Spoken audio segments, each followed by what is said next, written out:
This is about pseudo-random number generation and stream ciphers. So we talked about actually stream ciphers already. The last three modes of the last three modes that we talked about, like output feedback mode and counter feedback mode, they were stream ciphers because you take the bit and exclusive OR with the plain text and exclusive OR with some random thing and comes out the ciphertext. But there are some other ciphers which are designed like that. And there are other methods of generating the random bit stream that we already talked about. So we'll talk about those methods today, in this lecture.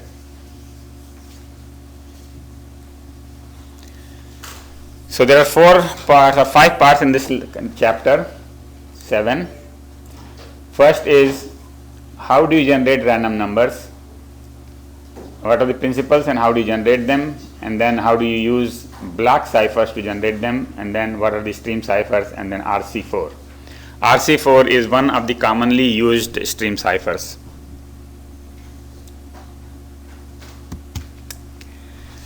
Alright, so first of all, we call them pseudo-random, not random.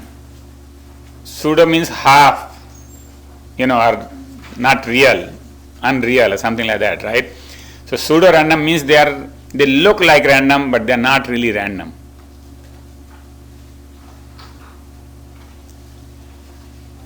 And why do we need them?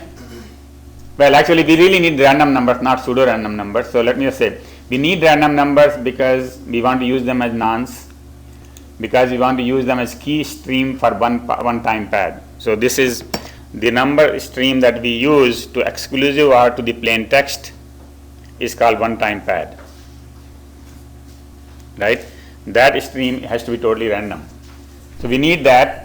And they should satisfy 2 properties. One is they should be statistically random.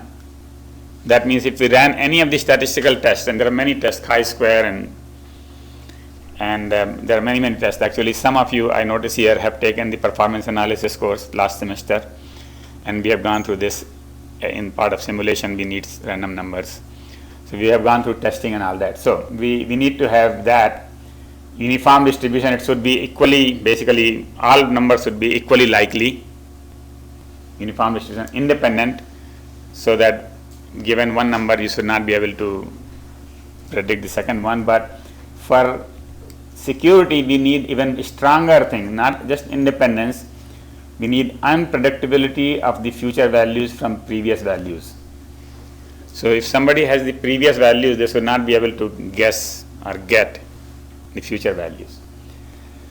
So the true random numbers provide this, but the pseudos don't. Pseudos are deterministic, reproducible, generated by a formula.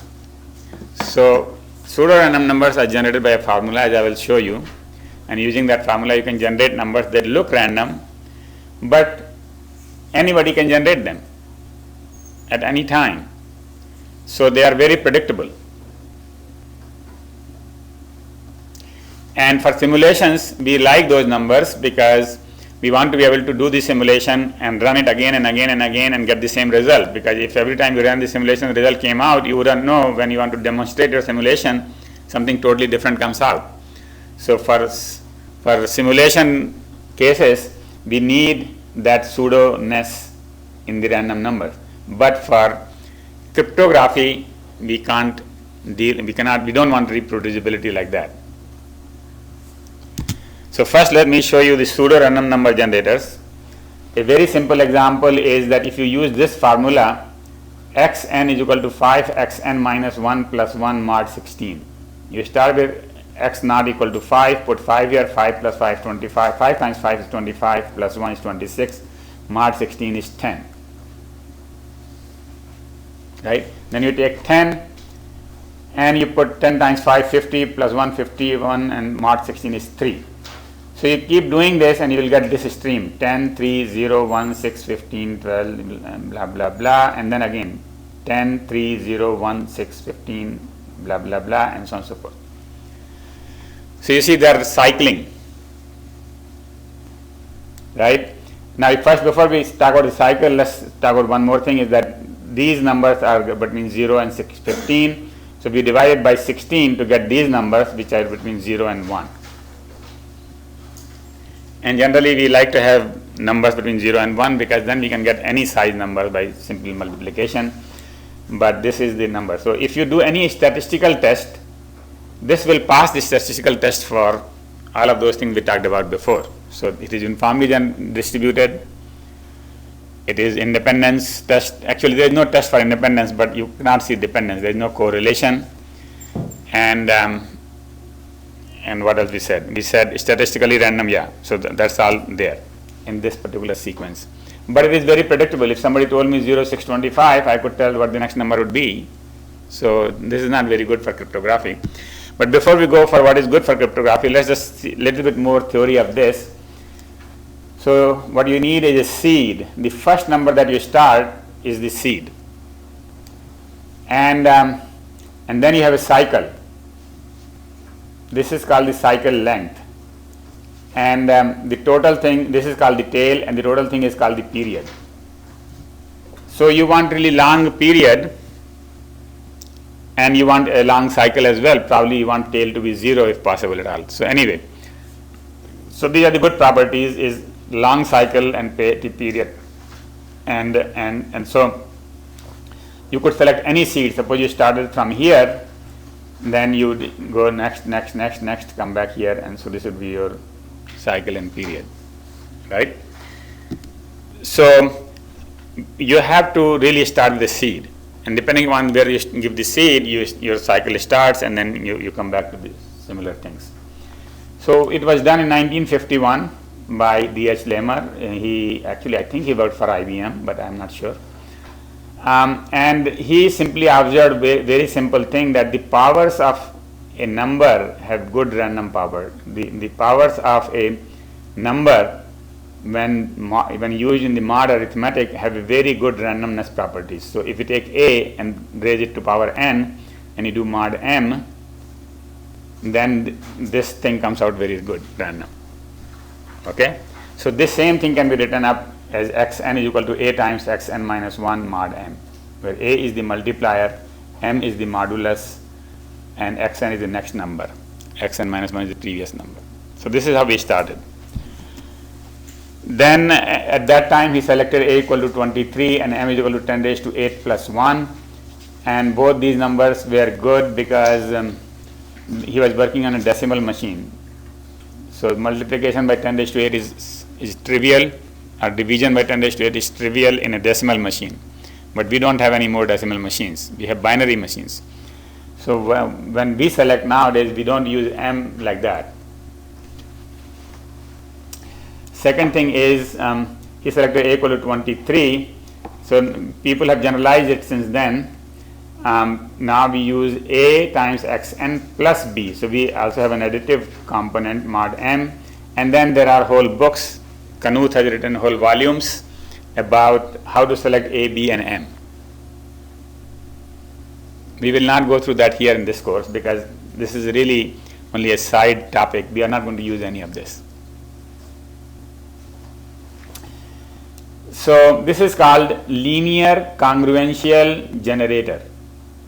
Linear because this function is a linear function. A times xn minus 1 plus b is a linear function. Congruential because modulo function generator. So that is the linear modulus based generators, LCGs. And it is mixed because it is not just multiplicative, it is additive also. So you could have multiplicative LCGs or you could have mixed LCG. This is mixed LCG. Yeah. In order operations, is the mod function last? The order of operation is that you. Okay, so here the thing. The question is whether the mod function is last. The answer is it shouldn't really matter because this is, by the way, m is not very small number. M is a large number, and all of these numbers are less than m, except that when you multiply, this can become more than m. Okay, xn minus 1 is less than m clearly, right?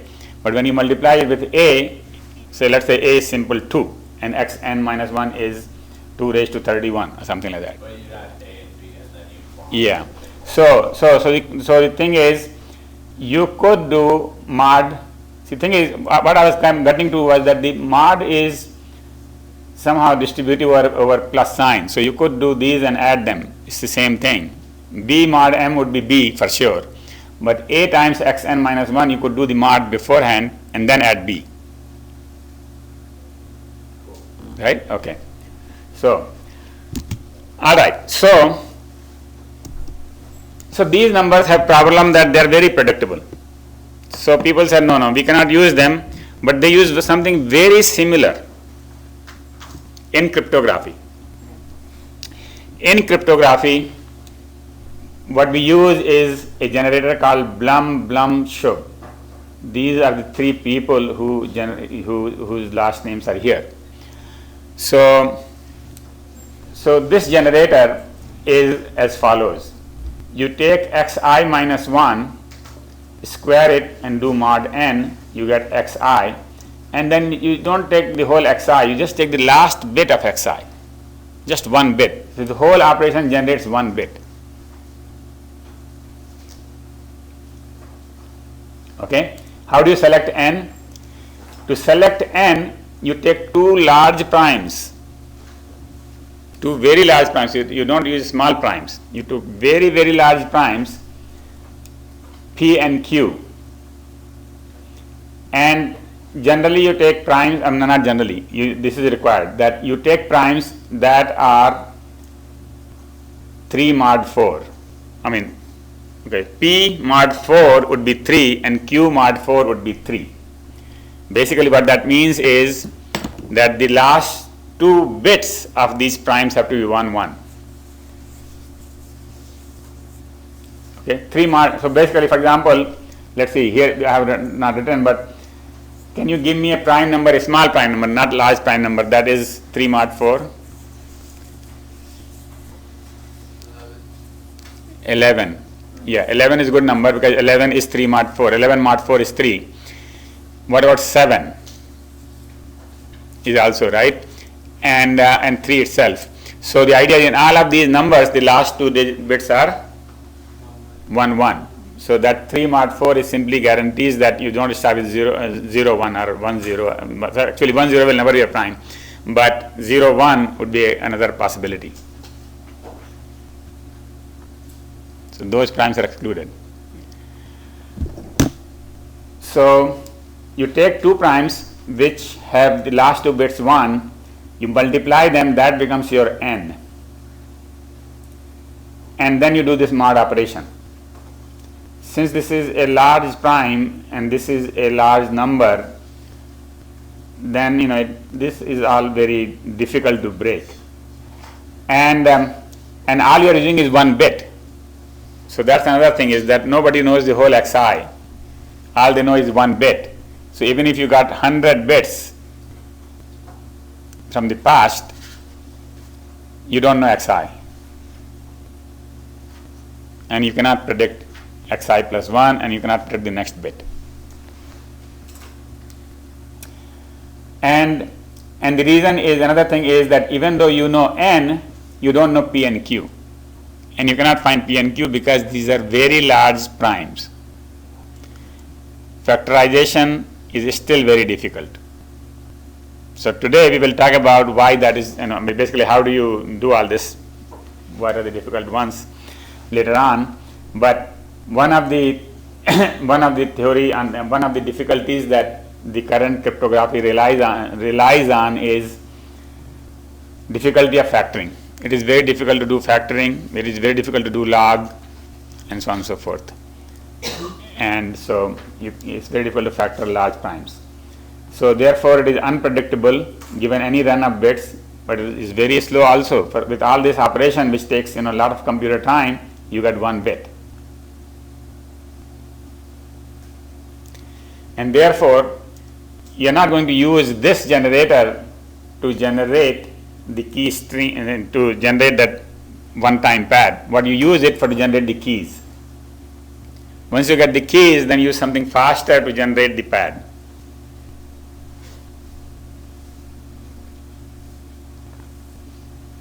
Everybody knows what is a pad, right? Pad is the key, is the bit stream that we exclusive are to the plain text to get the cipher text. So for that, if you want to send 100, if you want to send 1 gigabit per second, you really need 1 gigabit random bits per second, and so this is too slow for that. But you can easily get 128 random bits from here to generate a random key. All right. So, so basically there are 3 ways of generating random numbers. One is to take some source of true randomness. So there are some things that, I kind of laugh in the word true randomness, because the true randomness is simply true because we don't know the real mathematics behind it. Once we know the theory behind it, or we know how it is done, how it is happening, then it is not random anymore. But today we don't know the theory, so therefore it is truly random. Okay? And so you take any source of true randomness, such as weather, weather, temperature, things like that. We don't know the real theory, we don't know what the temperature tomorrow would be, we can just guess with a good probability. And so those are truly random, but someday they will be not so random. So you take a source of true randomness, and then you can use that as a bit stream. And there are some examples in the next slide, or maybe next slide, or maybe next slide right here. So truly random would be radiation counters, radio noise, audio noise, thermal noise, leaky capacitors, and all of these things. Nowadays they make those up in the CPUs. So they make leaky capacitors in the CPUs, so you can get a truly random number. And so that would be one. Even those could have biases, and so they would not be truly random, because the temperature tomorrow cannot be totally random. It has to be somewhere close to 75, because today's temperature is 75. So so it's the truly random things also have bias. Okay. The second one is use the pseudo-random stream, and the third one is that you use not only a seed but use something else along with the seed. So make it little bit more random. So that is called pseudo-random function. This is a pseudo-random number generator, PRNG, and this is the true random number generator, TRNG.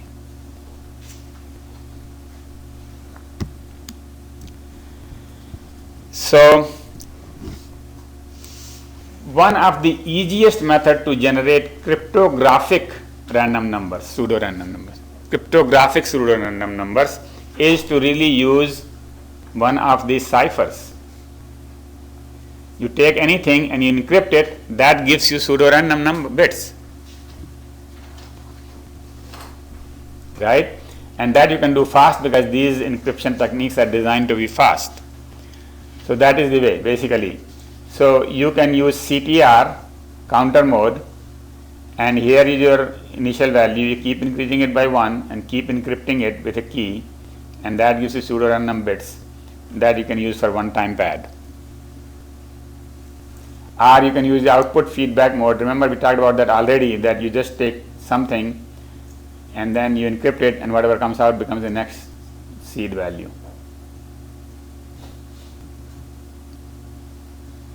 So this is basically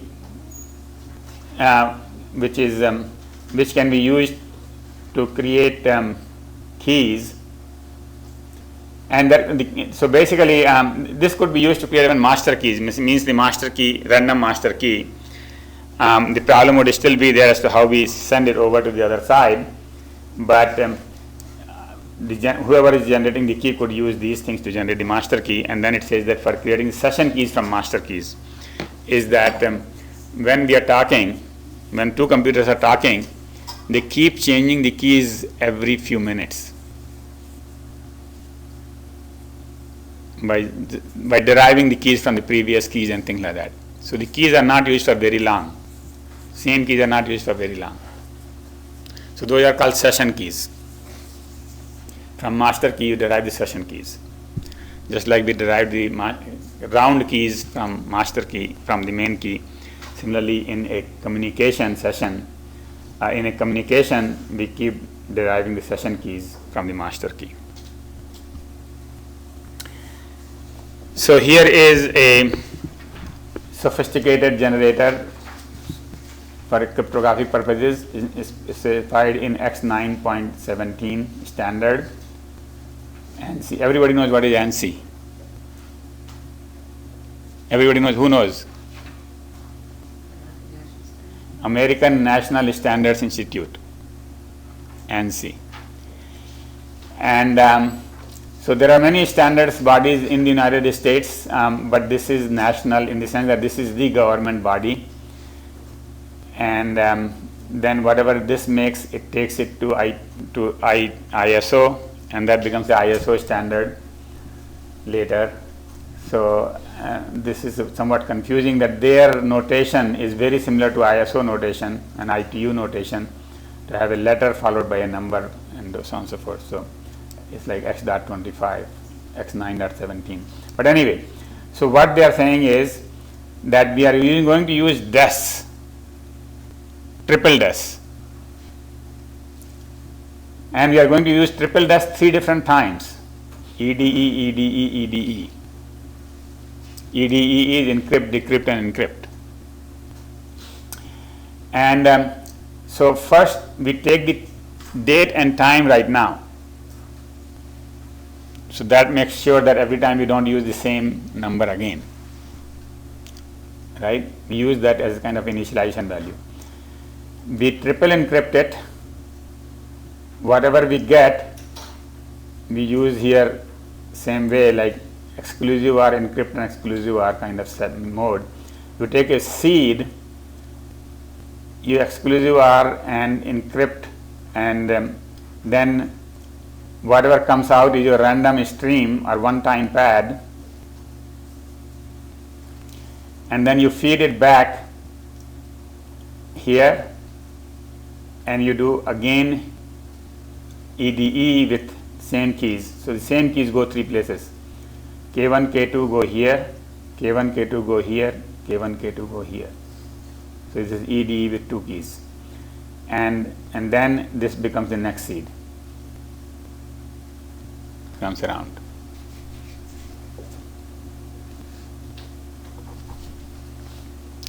So this is very cryptographically very strong, obviously, and then it can be used for generating the one-time pads.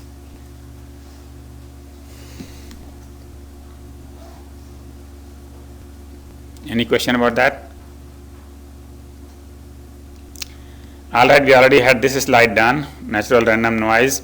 So now we are changing the topic. So far we talked about how to generate the one-time pad and how to generate random keys. Random keys could be generated with that Blum Blum Shub generator, and the one-time pad can be generated by this ANSI generator. So that is already the beginning of a stream cipher. Stream cipher is nothing but you take the bit stream, plain text, and you take the random stream and you exclusive or you send it out. That's it. And so the whole logic rides around how do you generate the random stream. It has to be such that nobody can predict it, and so on and so forth, because it is quite possible somebody can just send 0, 0, 0, 0, 0, 0, and they can observe the cipher text that would be exactly equal to the key stream. By the way, this is called key stream, and I didn't want you to get confused, because the key stream sounds like it is a key. It's not the key. Key stream is that one-time pad. Key is here, but it is not a stream. Key is a number, right? And using that key, you generate this stream, which is called key stream. So you exclusive are the plain text stream with the key stream bit by bit. If somebody sends 0, 0, 0, then you get the key stream written down. So like in the case of disks, if somebody wanted to write a 0 block, they would write 0, 0, 0, and then they will read it back as to what was written on the disk. They would get the key stream. Right? So you don't want it to be predictable in any sense. And decryption is straightforward again, is that you take the same key, use the same generator to get the same key stream, and you exclusive R and you get the plain text.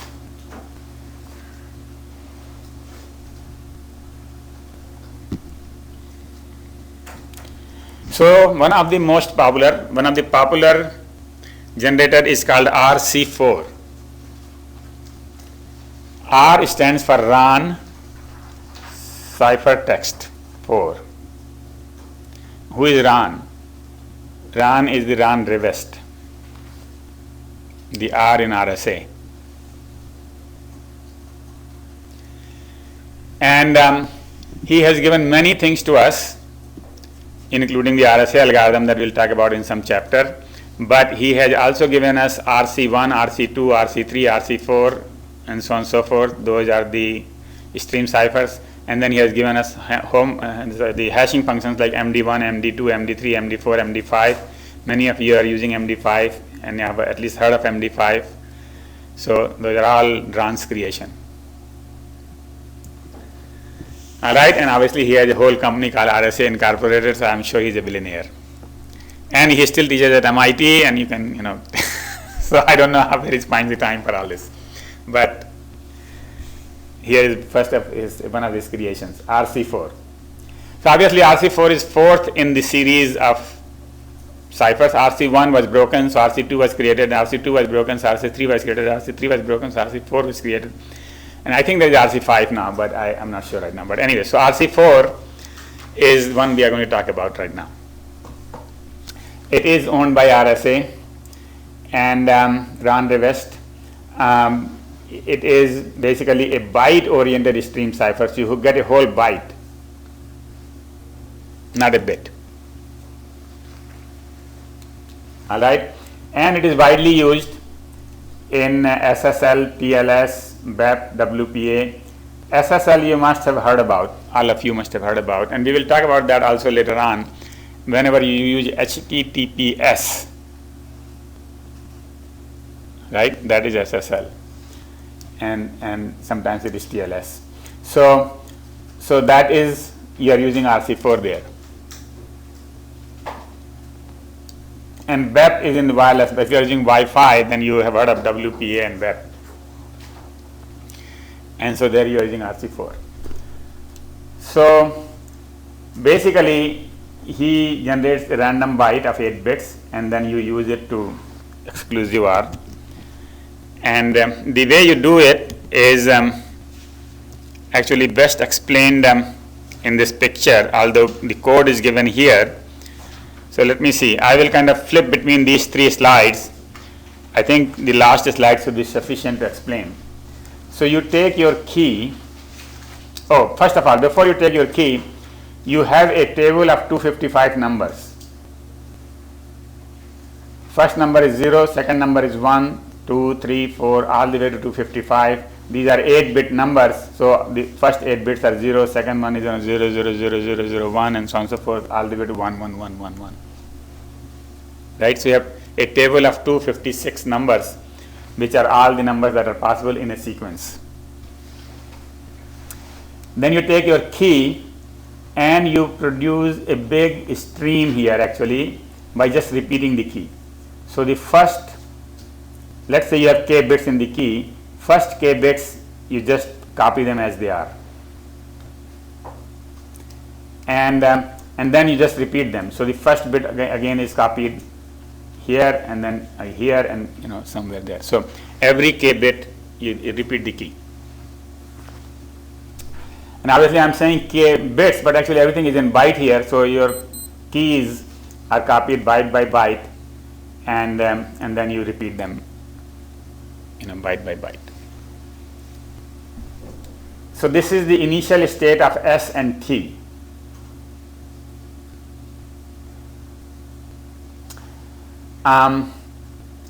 Then, and I don't know how he thinks about all this, and again I cannot explain as to how he came up with this, but actually it must be strong enough.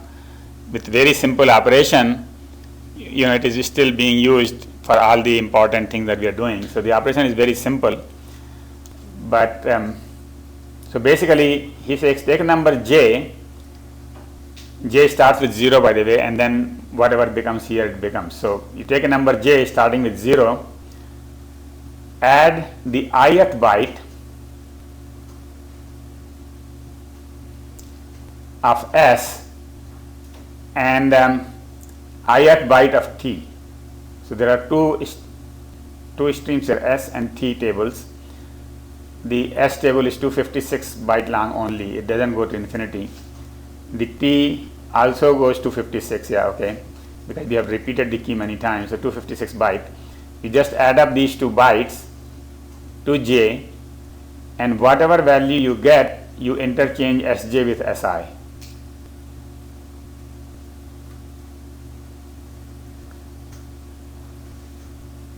You swap them. And so this is at the beginning. So in the beginning, your table S, you do from I equal to 1 through 255. So the whole table, you start with a very simple table, but after this initial permutation, it becomes a random table. Alright? And the randomness depends upon the key. If you change the key, the table will be different. Alright? So this is the initial permutation. We use the key to somehow change the table. Now when you want to encrypt, all we do is we use j is equal to j plus si. We take the ith byte, which could be the first byte. For example, I equal to 0, we could just take the first byte, and then again we do the swapping. J equal to s, we find the new value of j, and we swap si and sj, and then we add them to get the t, and st is what is sent out for encryption, basically as the result. So there are 3 numbers, si, sj, they are swapped and added. After addition, whatever number comes out, we take that particular byte and output that as the ciphertext. I mean, actually not the ciphertext, as the key stream. Right? And that key stream can be exclusive or with the plain text to get the ciphertext. So this is very fast in software, hardly few additions here, not even a multiplication of any kind. It's very strong.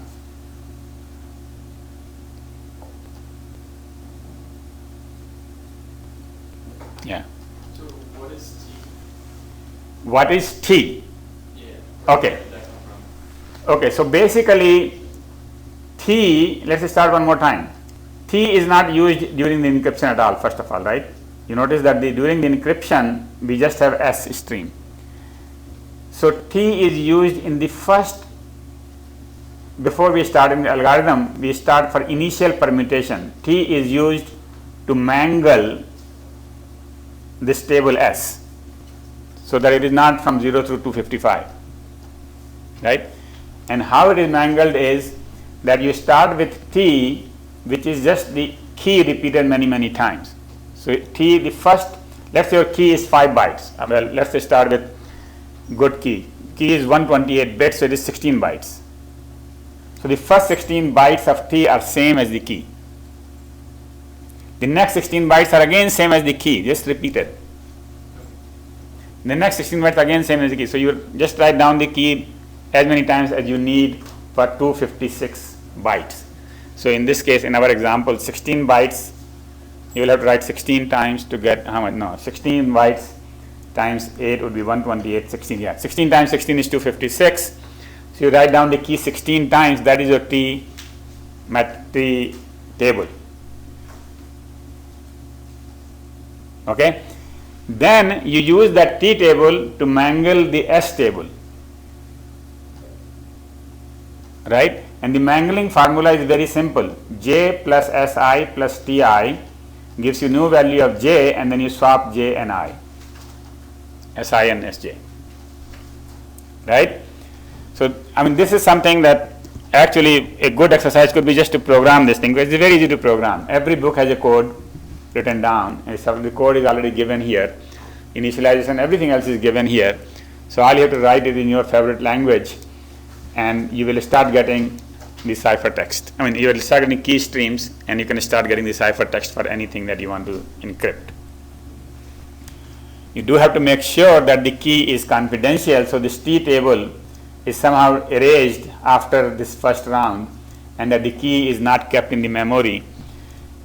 Because if the key is kept in the memory, somebody can get that key and then all your encryption is gone. If they know you are using RC4, they can do it too. And key should not be kept in the memory, it should not be kept on the disk, it should not be kept anywhere basically. So the idea is where do you keep it? That itself is a problem, right? But somewhere you keep it encrypted.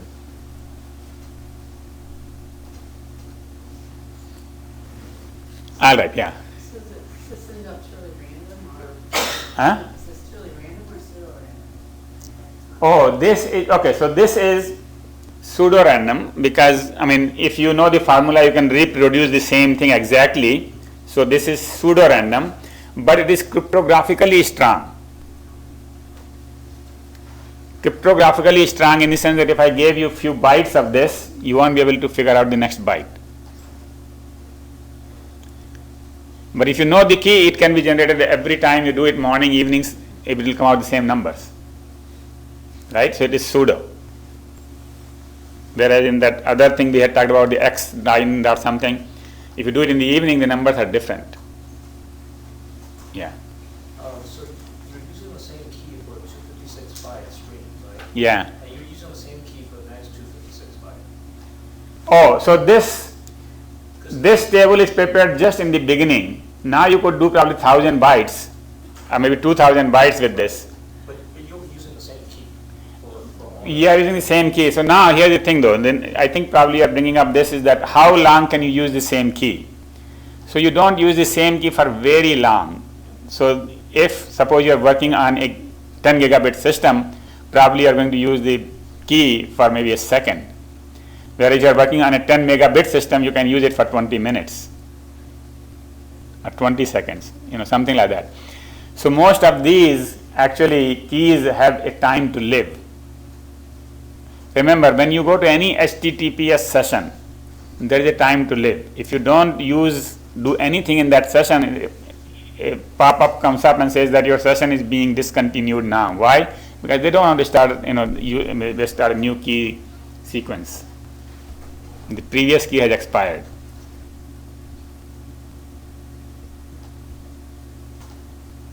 So yeah, there is no limit in the algorithm as to how long can you use it. You could use it for 2 million bytes, but in practice you will keep your own safety. Do not use it for very long.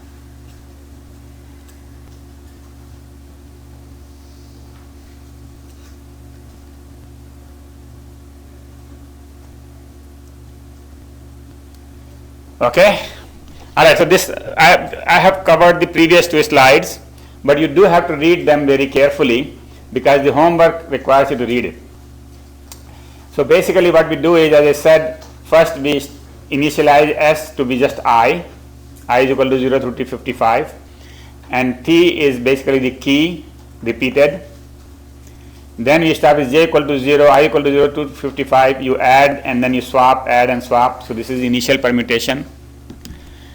And then when you want to encrypt, you start with I equal to J equal to 0, and then you do this math, and then you swap Si and Sj, and you get T, and you read St, and you exclusive R with the plain text.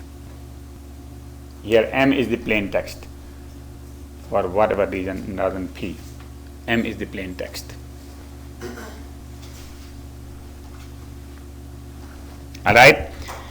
So that brings us to the end of that chapter. It's a short chapter.